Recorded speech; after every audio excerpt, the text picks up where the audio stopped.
આપણે અહીં મેં ભોગ તમે જોઈ શકો છો ધરાવી દીધો છે અને આ રહ્યા આપણા રાધા કૃષ્ણ.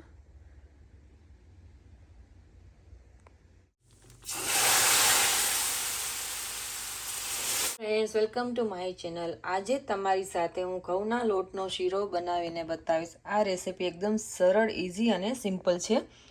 સિમ્પલ આના ઇન્ગ્રીડિયન્ટ્સ છે અને માપ પણ એનું એકદમ સરખું છે. શીરો નોર્મલી આપણે શિયાળામાં ઠંડીની ઋતુમાં ખાતા હોઈએ છીએ. અત્યારે ઠંડક જેવું છે, વરસાદ જેવું ઠંડી પણ છે અમારે.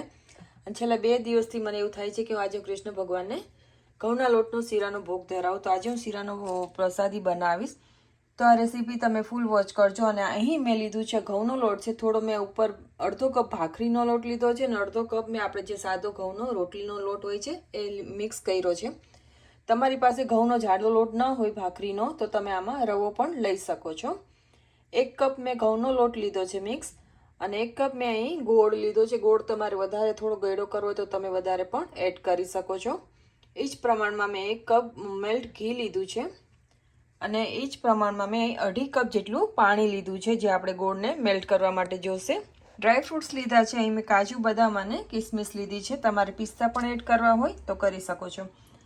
એલચી પાવડર લીધો છે 1 ટીસ્પૂન જેટલો. અને અહીં મેં લીધો છે ચણાનો લોટ. થોડોક એવો ચણાનો લોટ એડ કરવાથી આપણા શીરામાં સ્વાદ સારો એવો આવે છે. તો અહીં મેં 2 સ્પૂન જેટલો મેં ચણાનો લોટ પણ લીધો છે. ઓપ્શનલ છે ચણાનો લોટ. જો ન એડ કરવો હોય તો તમે ટોટલી સ્કીપ કરી શકો છો. આ શીરો ખૂબ જ હેલ્ધી અને ટેસ્ટી બને છે. તો ચાલો રેસીપીને આપણે હવે શરૂઆત કરશું. વિડીયો ગમે તો લાઇક, શેર અને સબસ્ક્રાઈબ જરૂર કરતા જાજો અને શેર કરજો તમારા ફ્રેન્ડ્સ અને ફેમિલીમાં.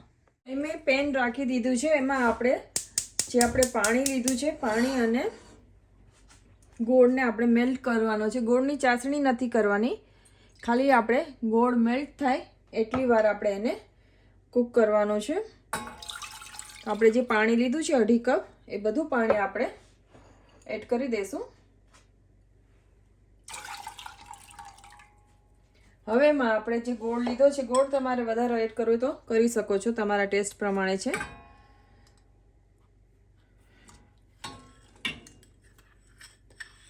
તો ગોળ મેલ્ટ થાય ત્યાં સુધી આપણે આને ગરમ કરશું.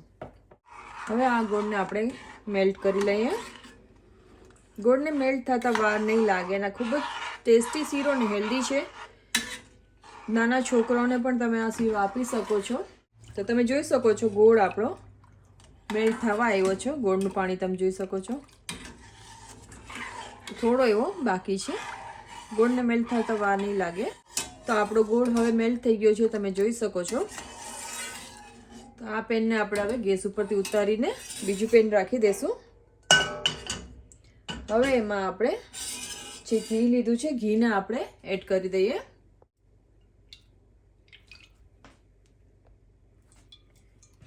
ઘીને આપણે એડ કરી દીધું. ઘી ગરમ થાય એટલે આપણે આમાં હવે આપણે જે ઘઉંનો લોટ લીધો છે જાડો અને પતલો, એ મિક્સ કરી દઈશું, એડ કરી દઈશું.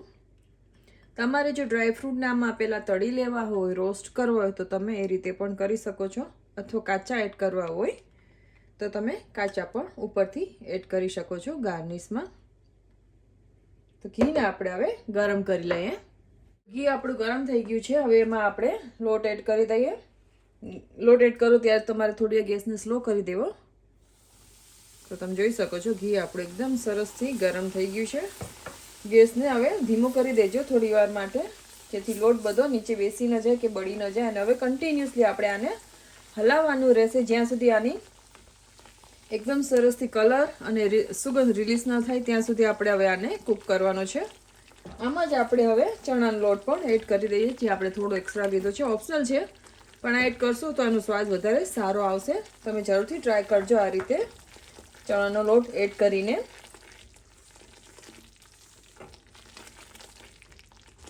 અને કરકરો ઘઉંનો લોટ થોડો એડ કરવાથી આપણો શીરાનું ટેક્સચર સારું આવે છે.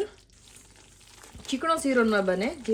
જે નોર્મલી આપણે ખાલી ઘઉંના લોટમાંથી શીરો બનાવતા હોઈએ છીએ તો એ થોડો ચીકાશ ઉપર હોય છે, પણ આ થોડો કરકરો જેવો બનશે. અને જો તમારી પાસે ભાખરીનો જાડો લોટ ના હોય તો તમે થોડો રવો પણ મિક્સ કરી શકો છો.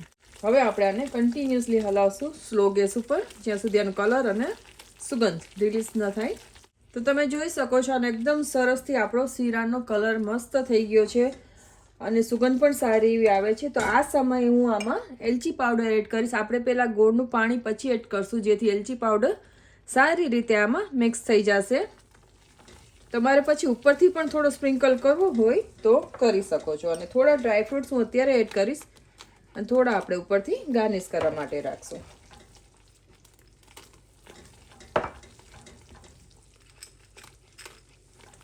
હવે આપણે આમાં પાણી એડ કરશું.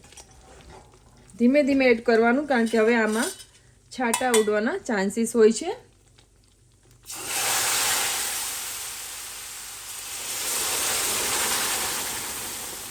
થોડું થોડું આપણે એડ કરશું.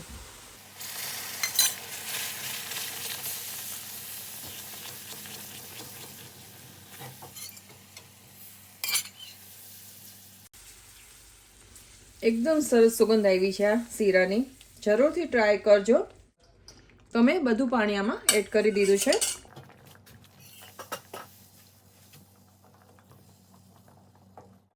તો તમે જોઈ શકો છો આપણો શીરો મસ્ત કલર આવી ગયો છે શીરાનો. હવે આમાં થોડા એવા છાંટા ઉઠશે તો તમારે આને હલાવતા ટાઈમે થોડું ધ્યાન રાખવું પડે. તો થઈ ગયો છે આપણો ઘઉંના લોટનો શીરો. હવે ગેસને આપણે બંધ કરી દઈશું. રેડી છે આપણો ઘઉંના લોટનો શીરો ટ્રેડિશનલ. હવે આને આપણે એક બોલમાં ટ્રાન્સફર કરી લઈશું અને પછી આપણે આને હું ભગવાનને થોડો એવો પ્રસાદી રૂપે ધરાવી પણ દઈશ, ભોગ રૂપે. જો તમને ગમી હોય રેસીપી તો સબસ્ક્રાઈબ જરૂરથી કરજો, શેર કરજો, લાઈક કરજો, કમેન્ટ કરજો અને બેલ આઇકન દબાવવાનું ભૂલતા નહીં, જેથી તમને આપણા આવનારા નવા વિડીયોઝ મળતા રહેશે. તો હવે આપણે પહેલાં પ્રસાદી માટેનો શીરો કાઢી લઈએ ભગવાનની પ્લેટમાં. હવે થોડા ઉપરથી આપણે ડ્રાયફ્રૂટ્સથી ગાર્નિશ કરી દઈશું.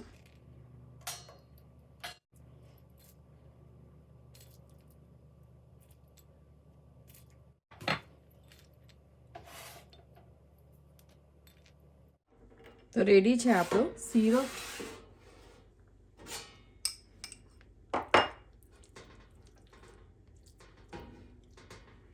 તો થોડા ડ્રાયફ્રૂટ્સ આપણે આમાં પણ ઉપરથી એડ કરી દઈશું, આ શીરામાં પણ.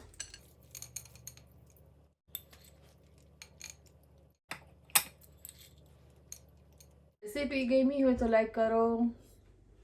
અને હવે આપણે આને ભોગને આપણે ભગવાનને ધરાવી દઈએ.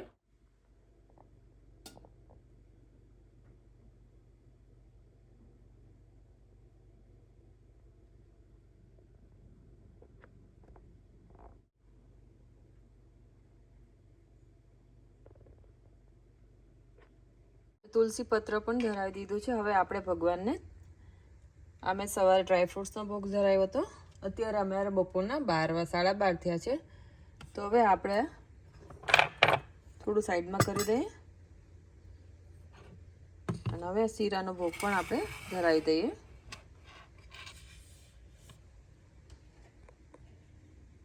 તો આપણે અહીં મેં ભોગ તમે જોઈ શકો છો ધરાવી દીધો છે. અને આ રહ્યા આપણા રાધા કૃષ્ણ.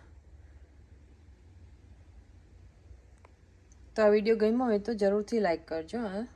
મળશું હવે નવા વિડીયો નવી રેસીપી સાથે. ત્યાં સુધી આવજો.